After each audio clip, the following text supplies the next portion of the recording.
Ronald Reagan once famously say the most terrifying words, I'm here from the government and I'm here to help? Yeah. Well, that is case in point of Joe Biden yesterday when he rolled out and announced that he was going to help out these L.A. fire victims. And he had plans to give them each $750. Here was the big guy yesterday, his final week in office, and who's counting? I am. But anyway, let's get to Biden. And I want to be clear. We're not waiting until those fires are over to start helping the victims. We're getting them help right now, as you all know. People impacted by these fires are going to receive one-time payment of $770. One-time payment. So they can quickly purchase things like water, baby formula, and prescriptions. So far, nearly 6,000 survivors have registered to do just that, and $5.1 million has gone out. Well, as I recall, FEMA gave $750 in emergency aid to Hurricane Helene victims back in October. So I don't know if they're admitting inflation, if they're factoring in cost of living to get those in L.A. up to $770, but I don't know how they pick these numbers, but clearly it's a joke. These people have lost everything because of government incompetence. And here comes the government here to help you out. Yes, $770. I got that for you.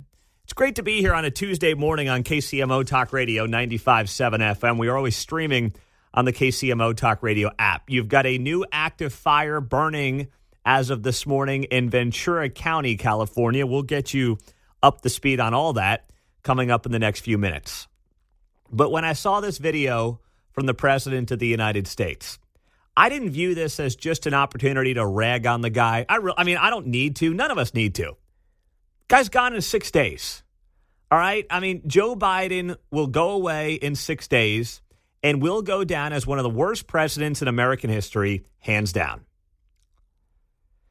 There's nothing to prove anymore. He did an awful job. It was a forgettable 4 years. I just found it wildly insulting for this federal government to say, gosh, what do we do? What can we do? How can we help? I know. Let's give people $770 for baby formula. Now, don't get me wrong. There are people that probably need that. How quickly can they get it? He says they've dispersed $5 million. I suppose that's pretty good. But let's also look at the reality and admit not all of these homes, but many of these homes, simply because of where they are located, are seven-figure properties. And I'm not saying you don't take $770 if somebody offers it to you, but the problem right now is that the state government, the county government, and the city government let these people down tremendously in the years, months, weeks, and days leading up to this fire. And now on the back end, you've got the big nanny state that wants to look like the good guy and wants to look like the hero by saying, hey, make sure you apply for your $770. I find it wildly insulting. And I would feel that way if it was a Republican doing this. It's not about R versus D or red versus blue. It's about, do you have any faith in your government in this moment to do the things it needs to do, not just to protect you, broadly speaking. And I don't mean the government protecting us every day, but doing the things that we pay taxes for, right? Fire, police, forestry management, if you're in California. That's a big part of what you theoretically would be paying taxes for to prevent stuff like this from happening. And while there's no doubt you can't control Mother Nature, she's going to do what she wants to do. I can't sit here and say that this state, the county, and the city did the best job possible. In fact, we know that's the opposite of what's going on out there in California right now. They have not done anywhere close to the best job possible. They have failed their citizens. And that's Gavin Newsom to Karen Bass to everybody in between. It is the ultimate failure of government is what we are watching play out. And it's costing people their lives. It's costing them their livelihoods. And who knows how long it is going to take to rebuild some of these neighborhoods if they ever get rebuilt. So where are we at right now with these fires? First off, you have the strong Santa Ana winds that are expected to return, and they did return last night through Wednesday. Red flag warning was back in place. Combination of strong winds, low humidity. You have at least 24 people who have died in the Eaton and Palisades fires, according to the latest update from the LA County Medical Examiner. 23 other people who have been reported missing. Now you've got more than 80,000 customers who are without power around California. You have the Los Angeles mayor, Karen Bass, the poster child for incompetent government official, who issued an executive order to help residents rebuild homes lost in the fire, saying it would clear away the bureaucracy involved. She said here in a statement, this order is the first step in clearing away red tape and bureaucracy to organize around urgency, common sense, and compassion. Isn't that an admission to running your government with a heavy hand, an unnecessary heavy hand? If you say, hey, we've got this problem here and we're going to fix it by using less government, aren't you admitting that government is part of the problem and it's gotten too big? That doesn't mean that you want people just building wherever, whatever, and not having any regulations. I'm not suggesting that. Some people might. I'm not. But anytime this happens, it could be here in Kansas City, it could be in LA, anywhere in the country this happens.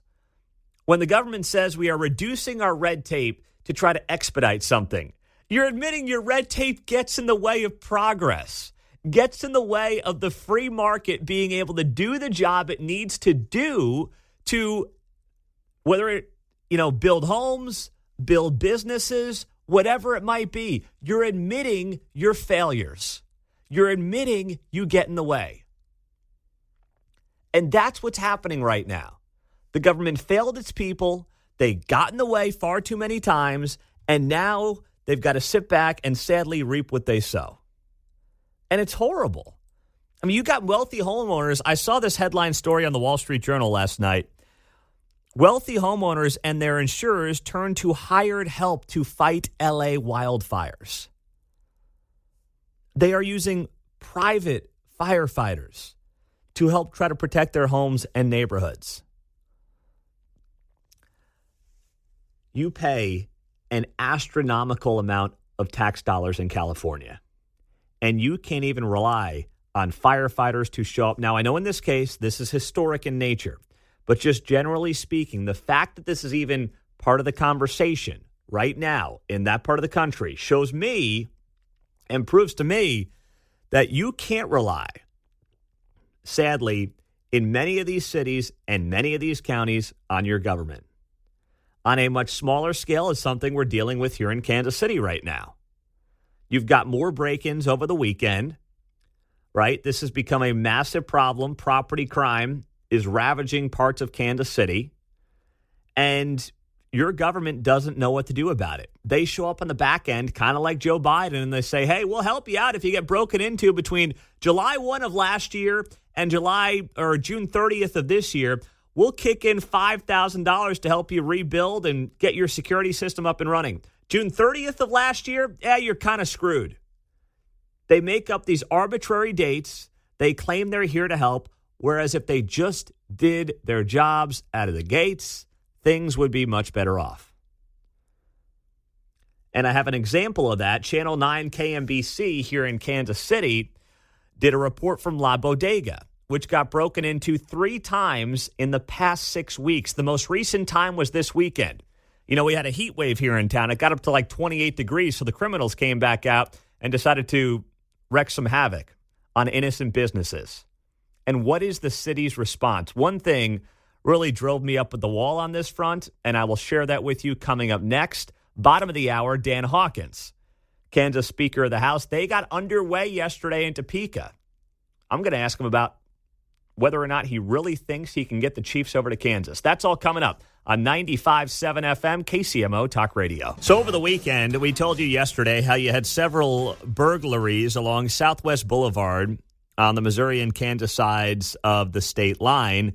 Investigators are looking for suspects and leaders are pursuing solutions, writes Channel 9 KMBC. Gosh, What do they just copy and paste a freaking press release from the city? We're looking for solutions. Trust me. If they were serious about solutions, you would know what to do in a heartbeat.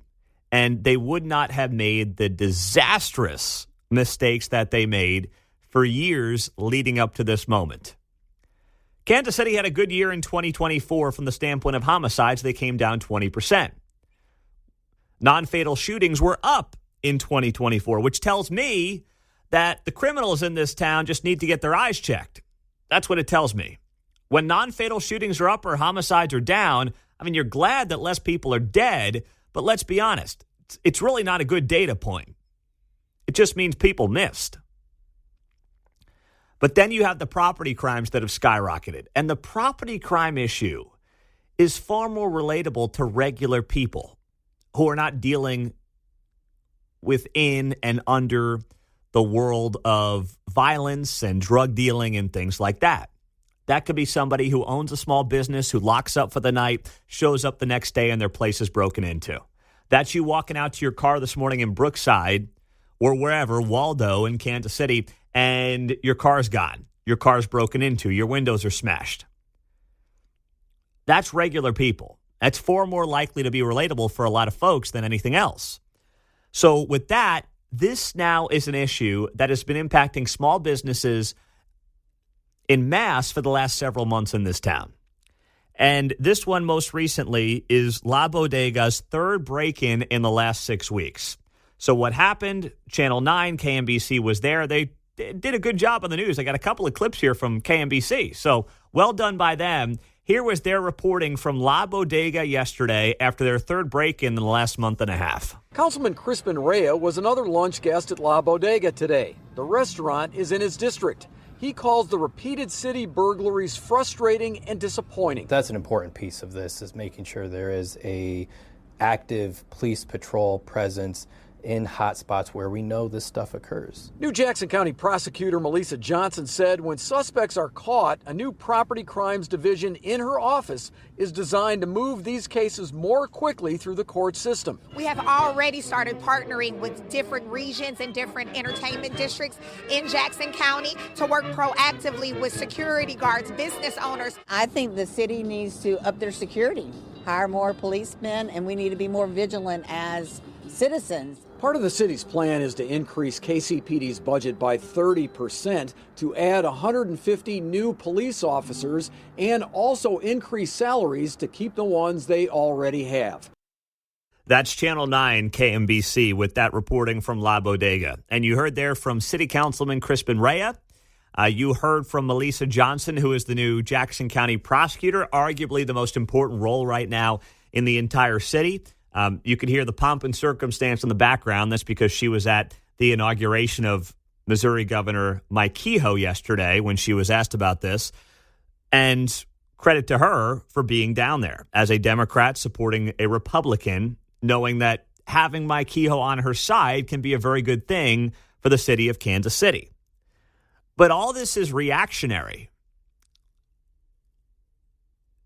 Now, when it comes to law enforcement, you heard the councilman allude to the fact that they have, invested $23 million more, a 30% increase for police funding to hire 150 new officers. Salary increases as well to retain those that, they already have. And that's great. And Rea told Channel 9, I know we have not hired 150 officers yet, but I know the police department is working to do that. That's not going to happen overnight. Do you guys realize how much damage has been done to law enforcement, the job, especially here in Kansas City, but all over the country in the wake of 2020? The lies about cops in Kansas City and around the country has led to a dearth of individuals who want to do the job. Those are facts. You can't just whitewash and try to forget everything from 5 years ago now, and be like, gosh, I don't know why everyone doesn't want to be a cop. I just called them all a bunch of racist scumbags and no one wants to do the job. I don't know what's going on here. What do you mean? You mean you took us seriously when we said that stuff on the streets of Kansas City and around the country 4.5 years ago? Oh, you mean that our words and our fake protests actually have consequences? It's not just made for Instagram posts and TikTok stories and things like that? Oh, no. Oh, my. Yeah. That summer will have set us back a generation when it comes to recruiting law enforcement. And especially here in Kansas City, where cops do not trust the prosecutor's office, there is a chance to rebuild that with the incoming prosecutor, Melissa Johnson. But especially in this town, where one of the most prominent cops, Eric DeValcanaire, of course, just had his sentence commuted by Governor Mike Parson, outgoing Governor Mike Parson, a couple of weeks back. You've got people in this town who do not trust the people who are, in part, not that the county prosecutor is supposed to protect cops. That's not her job or his job. In this case, her job. It's not her job, but you certainly don't want to feel as a cop like you're the one who's more likely to end up in prison than the bad guys. And in too many cases in this community, that's exactly what's going on right now. So Kansas City, for all these property crime break-ins, announced in the fall that they've got this back to business fund where you can apply if you are a business owner who's had your place broken into. You can apply for $3,000 in repairs that you can use for vandalism and burglaries, and up to $5,000 for security investments. So far, they've gone through about half of that money. They paid out $116,000. There's $183,000 remaining in the pilot program's fund. It's nice, but once again, it's reactionary. That's what it is. It's reactionary. And what we need right now is proactive work being done from the city council, the mayor's office, down to the police department, and that is where this needs to change. On the front end, not the back end. Sorry you got broken into again. Here's $3,000. John in Grain Valley, what's going on, man? Morning, Pete. You know, you bring up some good points, but if I may add some icing to that cake, one of the problems that comes with the Democrats, the liberals, alt-left, progressive, whatever they call themselves this week or this year, is they create this fecal tornado and then they just walk away. It's like, and then it's not their problem. They've identified all the problems. They've told you why these things are problems, but they're not solution-based. So when they go, the police are the problem. Well, what's the problem? Oh, I can't give you all that, but they're the problem, so we have to do all these things to do them. Well, we have to force DEI and affirmative action, and it goes on and on and on. And then when they're left with that steaming pile of whatever it is, they look at it and go, well, I guess that one didn't work. And then they move on to their next crisis or social justice, whatever that cause is. Yep. Because that's the cool thing to do. And John, thank you, buddy. They're never done. Got to run, my man. Fecal tornado. I'm going to steal that from you. Well done. We have come a long way from the 2017 inauguration, when nobody wanted to perform at Donald Trump's inauguration. Nobody. Trump had to go to Three Doors Down, who, with all due respect to Mark's former format in radio, hadn't been relevant in about 15 or 20 years. And even then, I mean, they had a couple of hits, but you wouldn't exactly call Three Doors Down big time, would you, Mark? No, I think they got, Superman, and that's about it. Yeah, they might have another Kryptonite. one. Yes, Kryptonite, there you go. Thank you, John, stepping in. Very well done. The music gurus on the other side of the glass on KCMO Talk Radio. But that was the best Trump could do. And, of course, like Lee Greenwood, who's been around, he's an OG. But nobody would perform. Now you've got Carrie Underwood, who it was announced yesterday is set to perform America the Beautiful at Donald Trump's inauguration on Monday. And Carrie Underwood said in a statement, "I love our country. I am honored to have been asked to sing at the inauguration and to be a small part of this historic event. I am humbled to answer the call at a time when we must all come together in the spirit of unity and looking to the future." Let's be very clear when it comes to celebrities. Carrie Underwood just did something that is braver than anything LeBron James, Colin Kaepernick, any of these hucksters have ever done. And it's showing to me a changing of the guard. The times are a-changing. Celebrities are now not afraid to say, hey, if Trump asks me to come perform America the Beautiful, I'm going to do it. 8 years ago, this was not happening. You had Three Doors Down. You had Lee Greenwood. I think Toby Keith might have done something as well. Rest in peace. But that was about it. Carrie Underwood's one of the biggest stars in country music. Has some of the biggest hits of the last 10 to 15 years. And it's not like she's over the hill. Now, maybe she's not at her peak popularity. But it's not like she's in, and I say this with all due respect, Shania Twain territory, where it's been like 25 years for her since she was relevant. No, I mean, she's still a massive name in country music. And she said, sure, I'll sing America the Beautiful. That's what a landslide victory, an electoral college landslide victory from Donald Trump, and a popular vote victory from Donald Trump can do to wake people up. These celebrities, and it's not just them.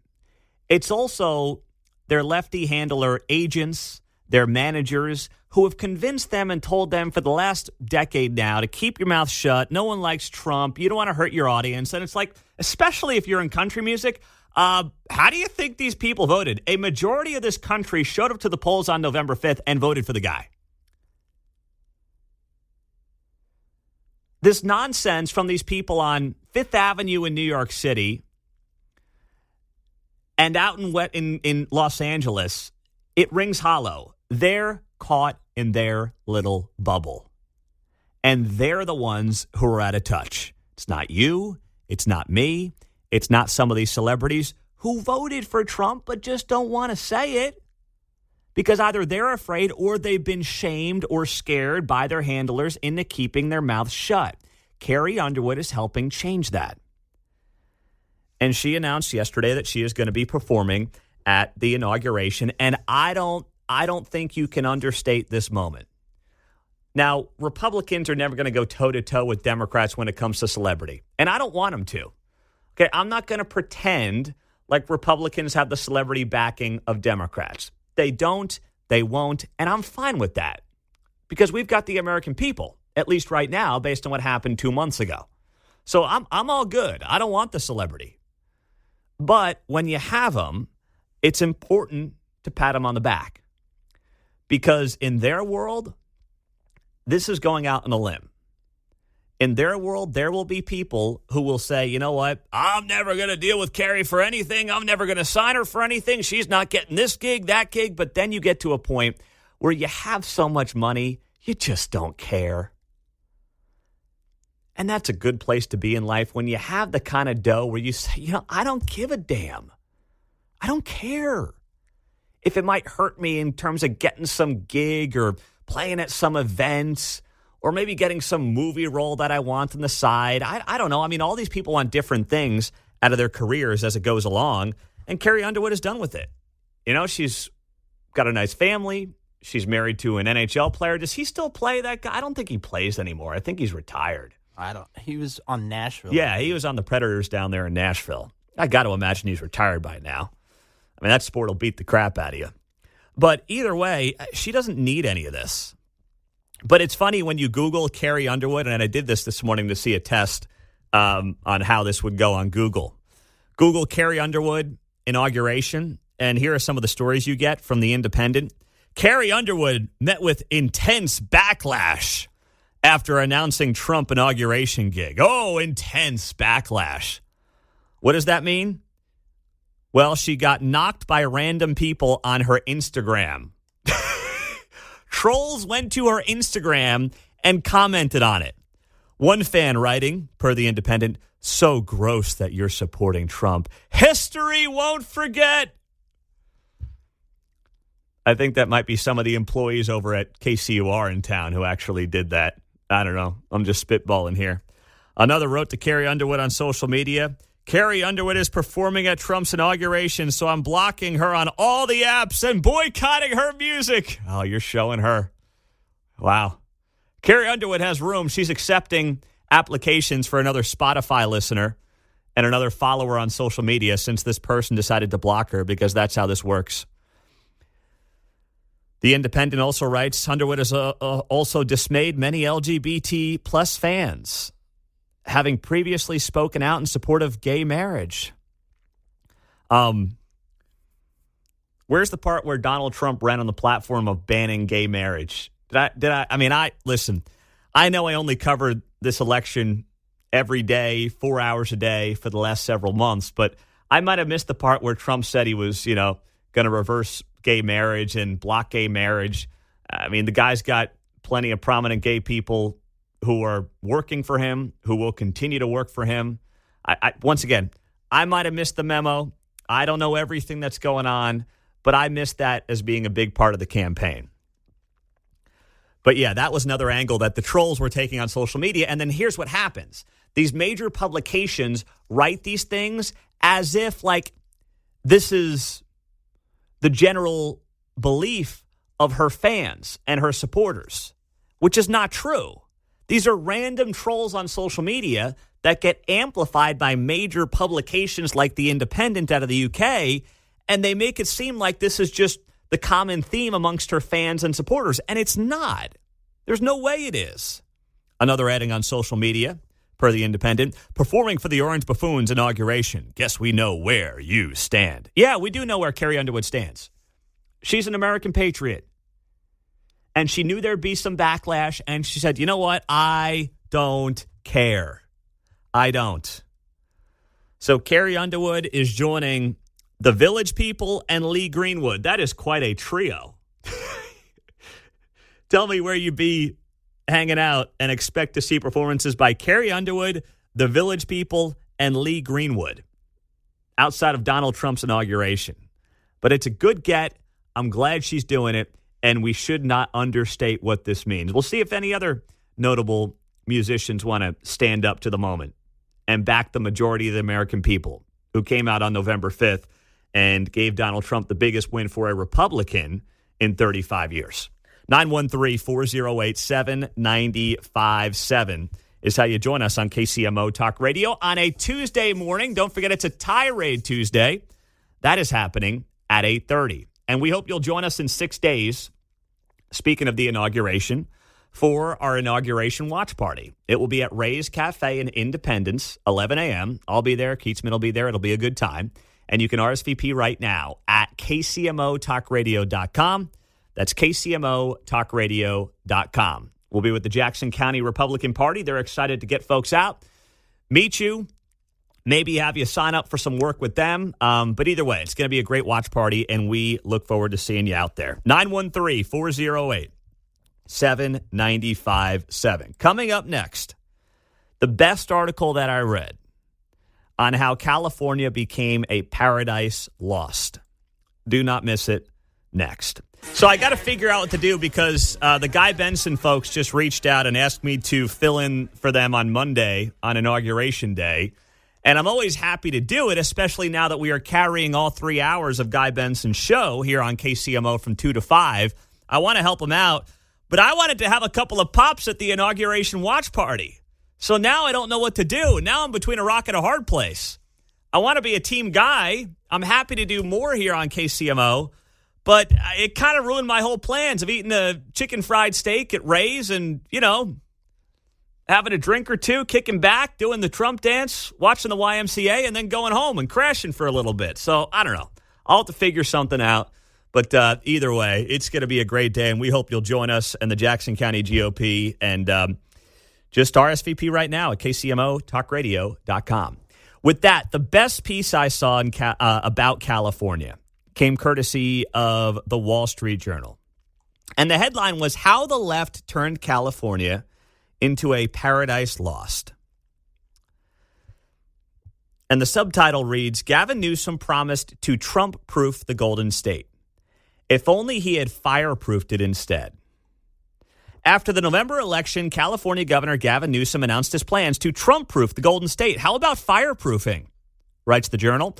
Los Angeles' horrific fires are exposing the cost of its progressive follies, even when wealthy liberals and their Palisades palaces can't escape. Start with its environmental obsessions. The LA Water Department in 2019 sought to widen a fire access road and replace old wooden utility poles. So and this is the story that really set me off when I saw this last night. So 5-6 years ago, The LA Department of Water and Power wanted to widen a fire access road and get rid of old wooden utility poles in the Topanga Canyon, which butts up against the Palisades. They wanted to put steel ones in there, make the power lines fire and wind resistant. Sounds like a great way to spend taxpayer money in California, right? These people pay a tremendous amount of money in taxes. Well, let's do things like this. We've got the technology. Let's do it. In the process of doing this back in 2019, crews removed an estimated 182 Broughton's milk vetch plants, which is an endangered species. You ever heard of that? I had to Google it. Broughton's milk vetch plants. Listen, I don't know what it is. I just Google imaged it, and they look like little worthless flowers to me. But anyway, they're an endangered species. What are we going to do here in Kansas? I don't know if I've ever tripped on one. We're going to have to import them. So what happened then is the utility halted the project. State officials investigated the plant destruction. More than a year later, the California Coastal Commission issued a cease and desist order, fined the utility $2 million, and required mitigation for the project's impact on the species. This is California in a nutshell. The involved replacing non-native vegetation with plants native to the state. You have to chuckle, writes the Wall Street Journal, at the contradiction. California's progressives want to expel foreign flora, but provide a sanctuary for illegal immigrants. That is perfect. If you're someone who's here illegally and we don't know anything about you, California says, come on in. If you're a Broughton's milk vetch plant, they say, whoa, you can't get rid of those things. That's an endangered species. Don't you dare. Don't do it. Oh, my goodness gracious. How dare you? Yeah. That's California in a nutshell. And now you sit here and you say to yourself, how did this happen? Who exactly failed who here? For a state that has been so triggered by Orange Man Bad and has promised over the last few weeks to Trump-proof California, it sounds to me like maybe having a little common sense from the incoming president would have done this state some good. Instead, they were worried about the milk vetch plants and keeping wooden old utility poles in place, which we don't know what exactly the impact was from those power lines on these fires, but certainly didn't help the cause. It's sad it's come to this, but you've got rich people in California who are basically finding their own ways to fight wildfires, including hiring people, their own private firefighters. They pay so much money in taxes, highest taxes in the country, and their government is so unreliable, they have to spend money on firefighting. That is insane. What's happening in California is a tragedy. It is historic for all the wrong reasons, but it also is a sign for all the people who have claimed that more taxes get you better services from your government, that is anything but true. As you are seeing the burning continue, over 40,000 acres have now burned across Southern California. At least 24 people have been killed, the latest numbers there. Now, Wall Street Journal wrote here a piece last night headlined, "Wealthy homeowners and their insurers turn to hired help to fight LA wildfires." Can you blame them?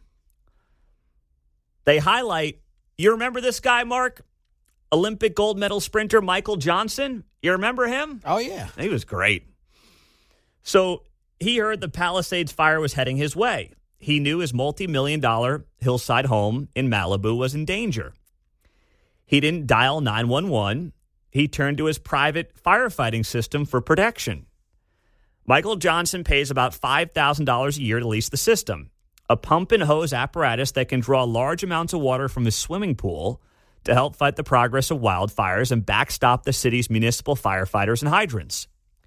Just as Johnson and his wife started hosing down their property in hopes of preventing any embers from igniting, a man sent by the system's supplier, Fire Defense Service, showed up to help. The Johnsons soon evacuated, believing they would never see their home again.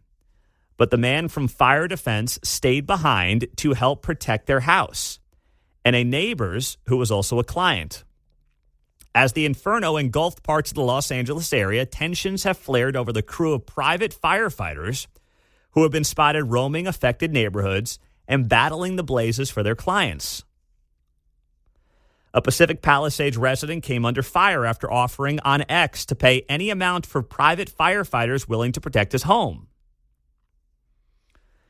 Indignation was also directed at former L.A. mayor or mayoral candidate Rick Caruso, the guy who lost to Karen Bass a couple of years ago, who used a team of 6 private firefighters to save his high-end shopping center in Pacific Palisades, while nearby properties were destroyed. Caruso, I will say, rightfully defended his use of the crew, saying it freed up resources of the city to help protect the neighboring area. So to be clear, I don't have a problem with this, but what it is a sign of government incompetence, city incompetence, county incompetence, and the fact that people have such little confidence in their own city and county that they feel the need to backstop the government by hiring their own private firefighting services. That's what you've got going on here. Now, some of this is not just paid for by local people who are wealthy. They're also paid for by insurance companies. The Wall Street Journal goes on the note here, as fires have become more frequent and expensive for insurers, some have taken matters into their own hands by paying for private firefighting crews. Insurers, including USAA, that's the commercial, right? I got it right. Feature the private firefighter service and homeowner policies they offer in fire-prone areas across the U.S. Now, they go on to note later in this piece that the unions are not happy about this. Well, the union thugs can go pound sand as far as I'm concerned.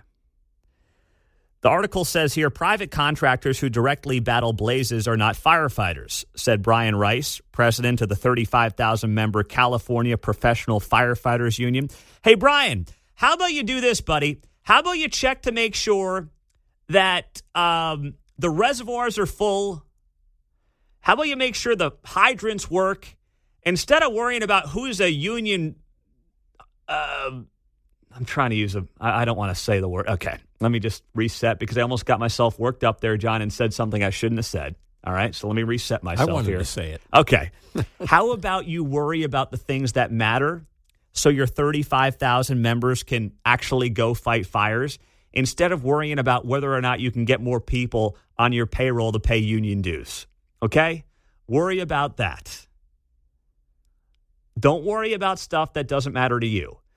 And this is not a knock on the firefighters in California. They're busting their tails. But they have been let down by the government officials that are supposed to lead them. The mayor, the fire chief, who's worried about equity.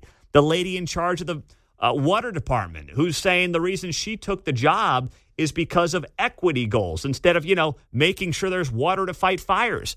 This union guy is directing more anger at people who are privately fighting fires than he is the people who have completely failed the city of Los Angeles. Let's give him full credit. The name again? Do you have it there?